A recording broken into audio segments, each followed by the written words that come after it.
하나님, 눈을 들어서 주님을 바라보는 시간 될 수 있게 도와주시옵소서. 내 삶의 문제들에 천착해서 그것들에 빠져 허우적거리는 연약한 인생이 아니라 하나님께서 능히 도우실 수 있음을 신뢰하는 마음으로 하나님 의지하며 기도하는 이 밤 될 수 있도록 도와주시옵소서. 하나님 말씀을 나눕니다. 전하는 이나 듣는 이나 선포되는 말씀 속에서 하나님 음성 듣게 하시고 갈 바를 알아갈 수 있도록 말씀 중에 역사해 주시옵소서. 도우실 하나님을 기대하고 신뢰하며 예수님의 이름으로 기도합니다. 아멘. 오늘 함께 나눌 하나님 말씀은 신약성경 갈라디아서 5장 말씀입니다.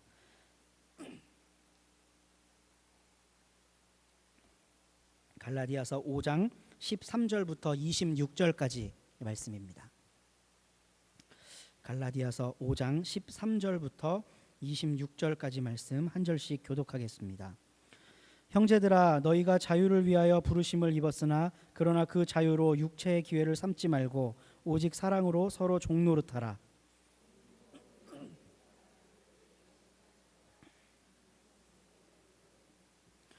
만일 서로 물고 먹으면 피차 망할까 조심하라.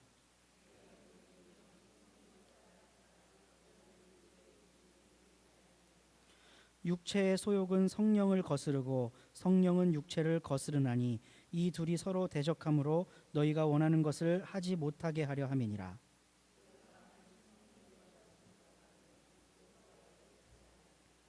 육체의 일은 분명하니 곧 음행과 더러운 것과 호색과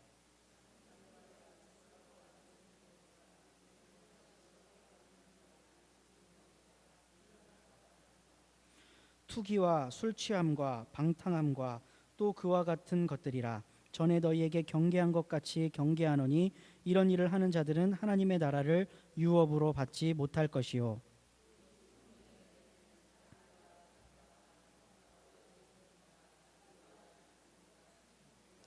온유와 절제니 이 같은 것을 금지할 법이 없느니라.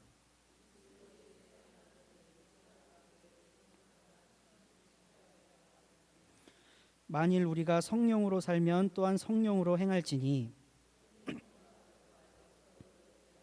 서로 투기하지 말지니라. 아멘. 아멘. 기도하는 자리에 나온 여러분 모두 주님의 이름으로 환영하고 축복합니다. 여러분 모두 복받은 분들이십니다. 믿으십니까? 네, 왜냐하면 이곳이 바로 성령의 전이기 때문입니다. 예수 그리스도의 육체고요. 우리 모두가 그 육체를 이룬 지체이기 때문에 이곳에 오신 여러분 모두는 다 복받은 분들입니다. 문제는 그거를 내가 아느냐 모르냐입니다. 내가 그렇게 복받은 사람이구나라는 걸 깨닫고 사느냐 그렇지 않느냐가 신앙에 있어서 참 중요한 것 같습니다. 그 자식이 10명 있을 때 하는 비유로 이런 이야기 하잖아요. 10손가락 깨물어 안 아픈 손가락 없다고요.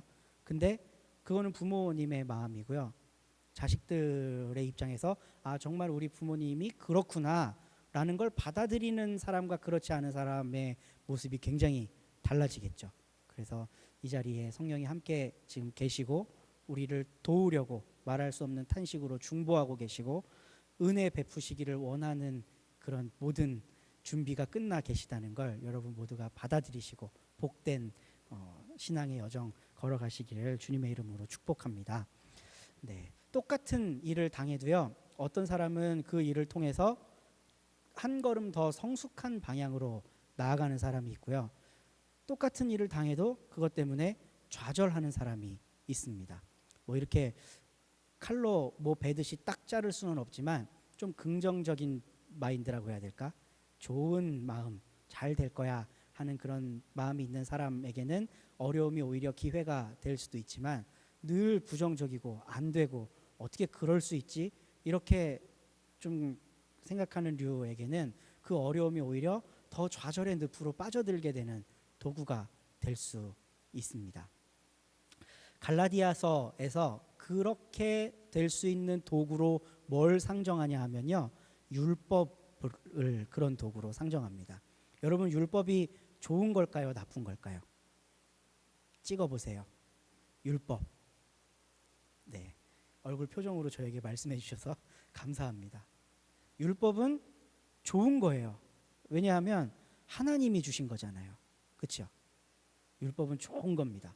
율법은 이스라엘 백성을 하나님께로 인도하기에 부족함이 없는 하나님의 법이었습니다.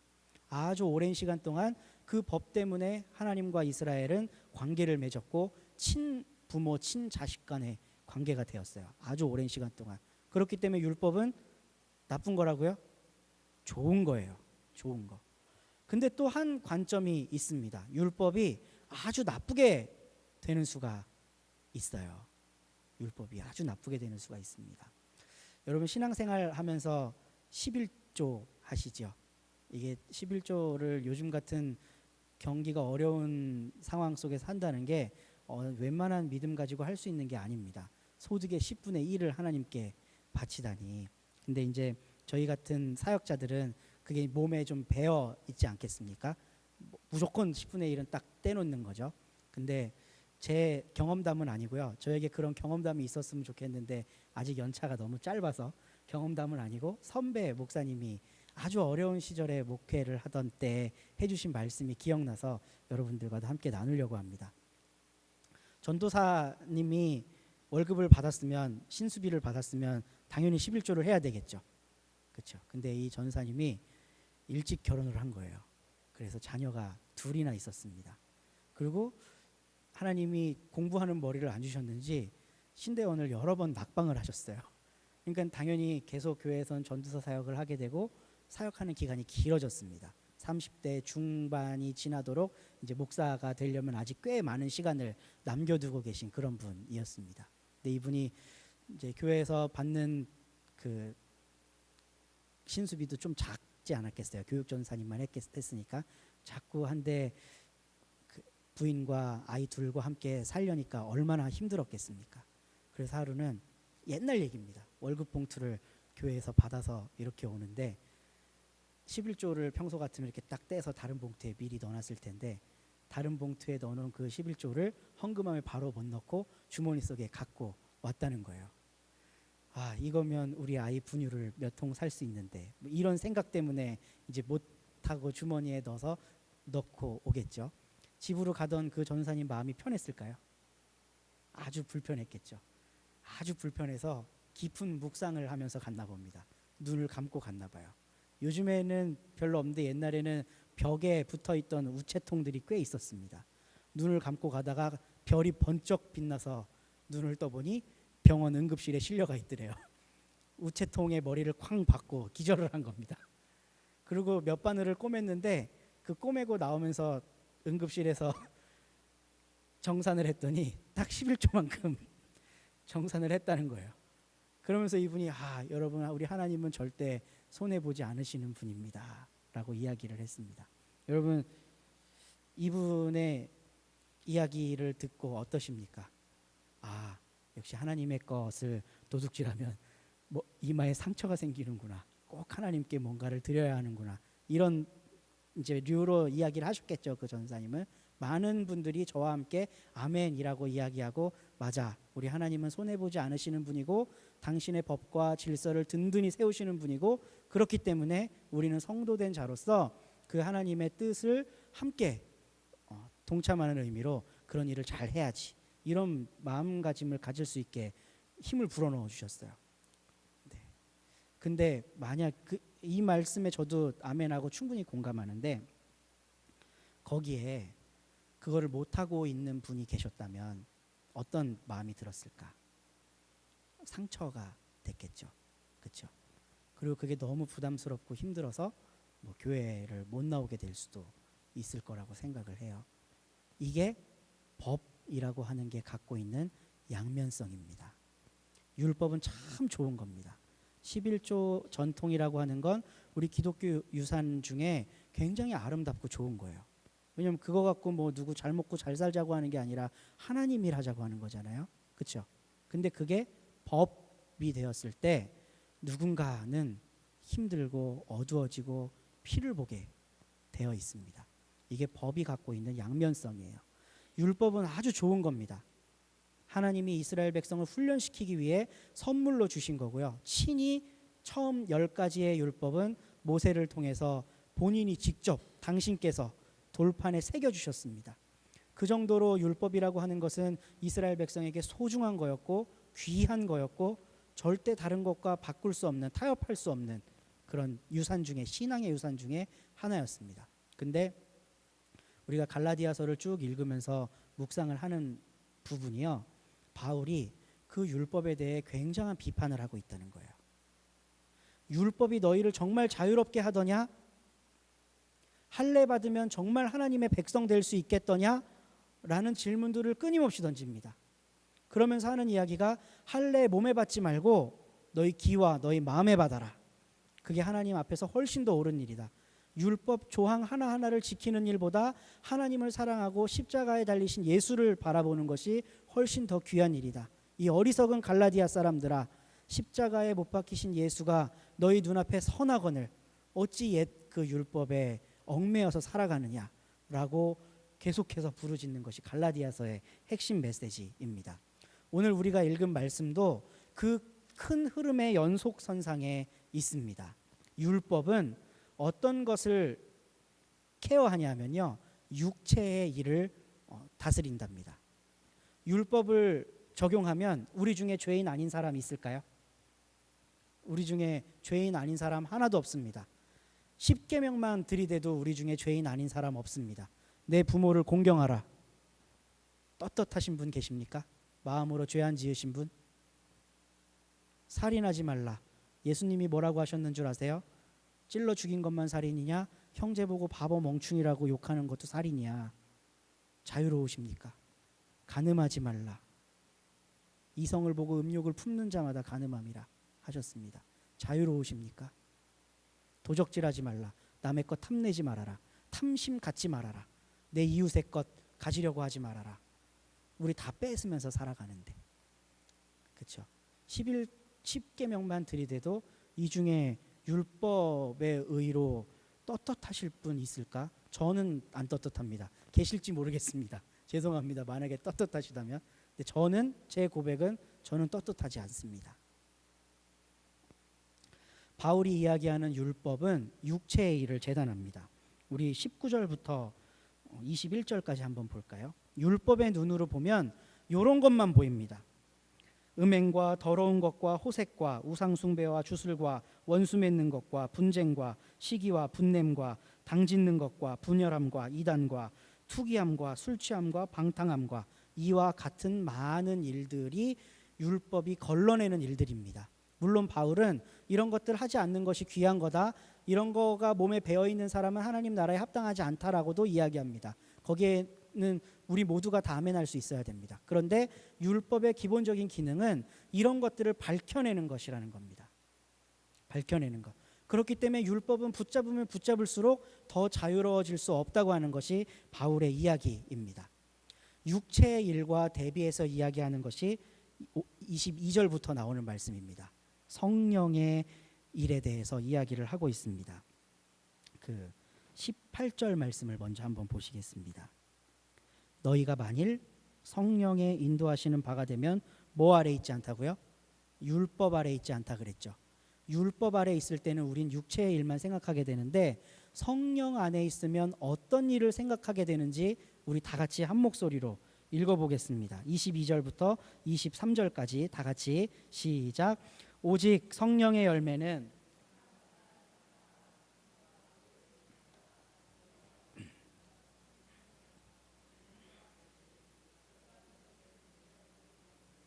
아멘. 제가 이 말씀을 묵상하다가 깜짝 놀란 게 있습니다. 이 성령의 열매로는요, 그 어떠한 부정적인 것도 발견해낼 수가 없어요. 이걸 갖고 잣대를 들이대서 누군가를 평가할 수가 없습니다. 사랑 갖고 평가할 수 있나요? 희락, 화평, 오래 참음, 자비, 양선, 충성, 온유, 절제. 이 성령의 열매의 아주 본질적인 기능이 뭐냐 하면요, 무언가를 정죄할 수 없도록 아예 구조적으로 만들어놨습니다.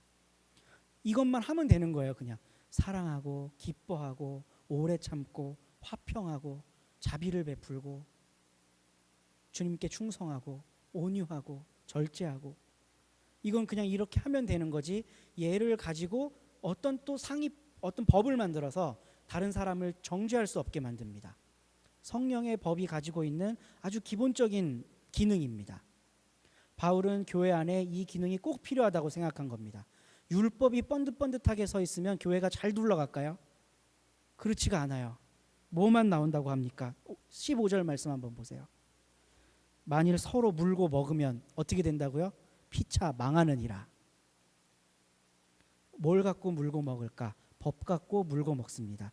갈라디아서에서는 할례 갖고 서로 물고 뜯고 했습니다.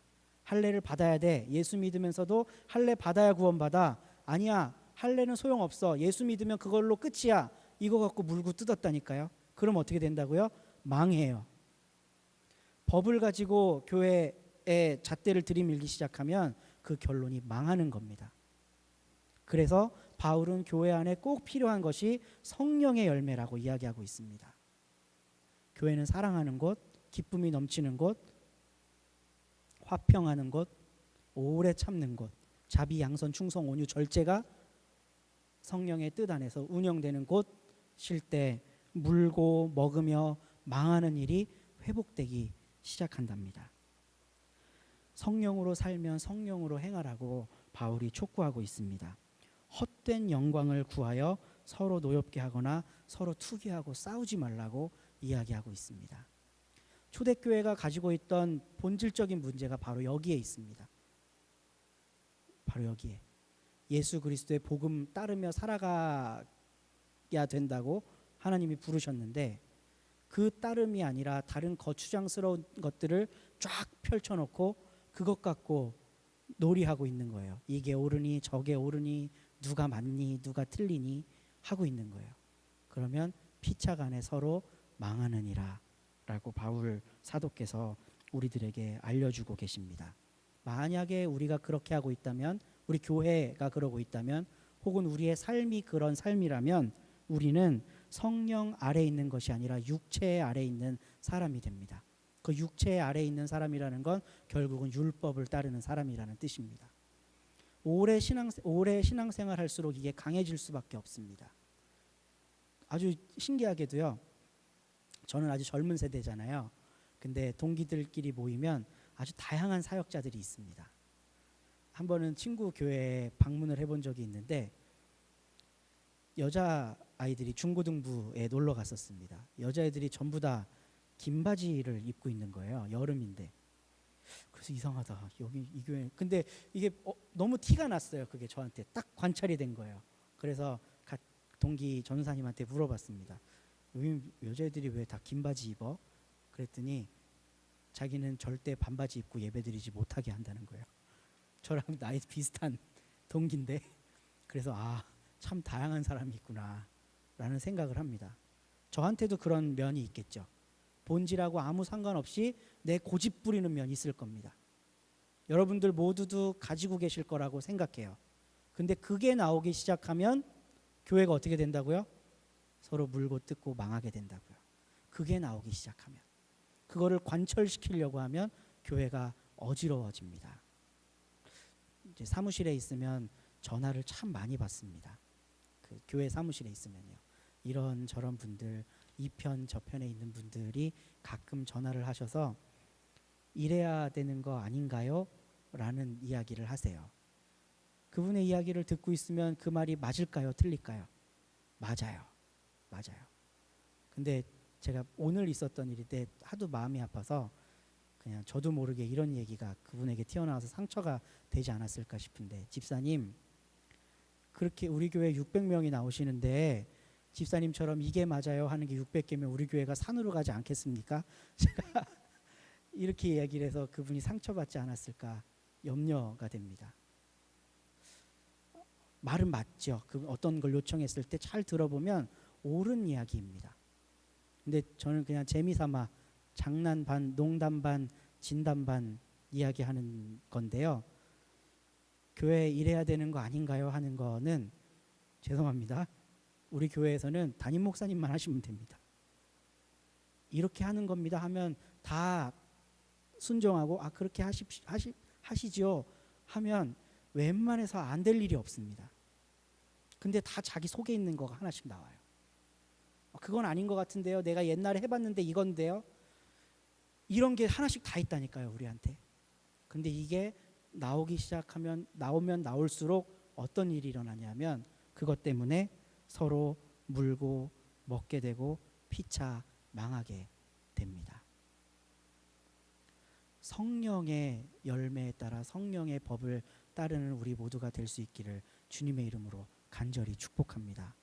사랑과 희락과 화평과 오래 참음과 자비와 양성과 충성과 온유와 절제, 이 같은 것들은 금할 법이 없다라고 이야기를 하잖아요. 율법 같은 걸로는 이룰 수 없는 일을 이런 법으로 이룰 수 있다라고 이야기를 합니다. 율법은 이건 되고 이건 안 되고 사람마다 다 해석이 다르고 누구는 이게 맞다 그러고 누구는 저게 맞다 그러고 그러다가 그냥 망하는 거거든요. 근데 성령의 열매는 누구도 금할 법이 없는 율법보다 더 높은 법이라는 겁니다. 이것으로는 누구도 정죄할 수 없습니다. 그냥 이렇게 하면 돼요. 사랑하면 됩니다. 그리고 절제하면 됩니다. 이 성령의 9가지 열매도 재미있는데요. 9가지잖아요. 그래서 맨 앞에 것과 맨 끝에 것이 짝을 이룹니다. 사랑하기 위해 필요한 게 맨 마지막에 절제예요. 제가 요즘에 딸을 봐서 절제력을 좀 상실을 했습니다. 근데 무한대로 절제력을 상실하면 어떻게 될까요? 아주 버르장머리 없는 딸로 크지 않겠습니까? 그렇죠? 사랑하기 위hen 절제가 필요한 것 같습니다. 성령의 법은 서로 상호 보완하고 존중합니다. 이게 부족하면 이쪽이 좀 채워주고 이게 부족하면 이게 좀 채워주고 이러지 정죄하거나 저건 틀렸다고 이야기하거나 하지 않습니다. 그건 율법의 기능입니다. 바울이 교회를 해치는 것으로서 율법을 든 이유가 바로 거기에 있습니다. 우리 교회는 이 자리에서 함께 말씀을 나누며 하나님의 음성을 듣는 우리들은 육체의 법인 율법을 따르는 게 아니라 성령의 법을 따르게 되기를 간절히 소망합니다. 이런 일들이 우리 교회 안에 일어나게 해달라고 함께 기도하고 마음 모으고 누가 부족하면 좀 도와주고 하는 일들이 우리 가운데 일어날 수 있기를 주님의 이름으로 소망합니다. 기도하겠습니다.